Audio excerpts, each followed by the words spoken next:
નમસ્કાર, ગુજરાત મનોમંથન 9 માં આપનું સ્વાગત છે। હવે જોઈએ આજના સમાચાર। સુરતમાં વધુ એક મોડલે કર્યો આપઘાત। 23 વર્ષીય અંજલિ વરમોરા નામની મોડલે કર્યો આપઘાત। પંખા સાથે દુપટ્ટો બાંધીને કર્યો આપઘાત। માનસિક તણાવમાં આવી આ પગલું ભર્યું હોવાનું અનુમાન લગાવવામાં આવી રહ્યું છે અથવા પોલીસે વધુ કાર્યવાહી હાથ ધરી। रिपोर्टर नैतिक रेशमवाड़ा, सूरत। 7 और 8 तारीख की रात को सूरत सिटी के अठवा पुलिस स्टेशन विस्तार में कार्तिक अपार्टमेंट जो नवसारी बाजार में है वहां पे रहने वाली एक मॉडल जिसका नाम अंजलि बहन अल्पेश भाई वरमोरा है। ये 23 साल की है और फ्रीलांस मॉडलिंग का काम करती है। उन्होंने दुपट्टे से खुद को हैंग करके और सुसाइड कर लिया। और इसका अभी एडी एक अठवा पुलिस स्टेशन में लिया गया है और आगे का इन्वेस्टिगेशन चालू है। ये पिछले कई वर्षों से मॉडलिंग का काम कर रही है और अभी तक जो पता लगा है 4 स्टूडियो हैं जो जिनके साथ में ये जुड़ी हुई है। एक revenue boy Alka user studio है, एक पीएम स्टूडियो है, स्टूडियो डॉट है, एक सरदार मार्केट के पास में एक स्टूडियो और है जो भी फ्रीलांस मॉडल्स को काम देता है।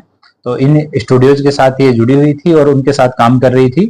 उस रात को इसकी सगाई हो रखी है, अभी शादी होने वाली थी, पर इसकी जो होने वाली सास है उनकी डेथ हो गई। इस वजह से शादी है वो अगले साल में करने वाले थे। फियांसे के साथ भी रात को बात हुई थी, पर उस बातचीत में भी हमने पूछताछ किया तो फियांसे का भी कहना है कि इस तरह का मुझे कोई स्ट्रेस जैसा या वो कोई तनाव में है ऐसा मुझे नहीं लगा।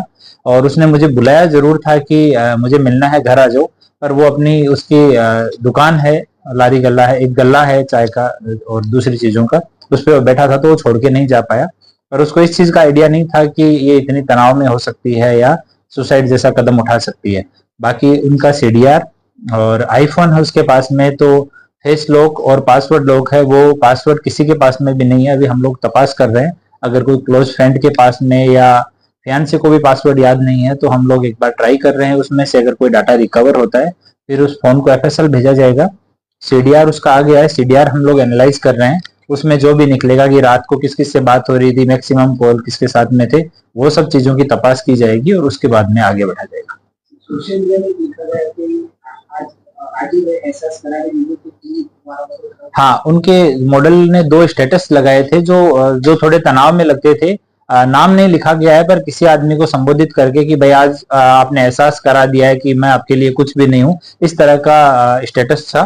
तो अभी एक बार उनको पता करते हैं, सीडीआर देखेंगे, आईपीडीआर देखेंगे तो पता लगेगा कि लास्ट में किससे बात हुई थी, किससे बात करने का प्रयास किया गया था, मैक्सिमम किसके टच में थी। जितने लोग टच में हैं अभी उनके साथ की 4-5 मॉडल और हैं, उनको भी हमने बुलाया है उनका स्टेटमेंट लेने के लिए। साथ में जो मेकअप आर्टिस्ट, कैमरामैन ये हैं उनको भी आइडेंटिफाई किया गया है, उनको भी हम लोग बुला रहे हैं स्टेटमेंट के लिए। तो सब एंगल पे हम लोग तपास करेंगे। उनका फाइनेंशियल स्टेटमेंट पे हम लोग तपास कर रहे हैं कि कहीं कोई फाइनेंशियल तनाव की वजह से ऐसा कदम उठा ले। सारी चीजों पे हम लोग काम कर रहे हैं। जैसे कुछ अपडेट होगा आपको दोबारा से बुला के अपडेट करेंगे।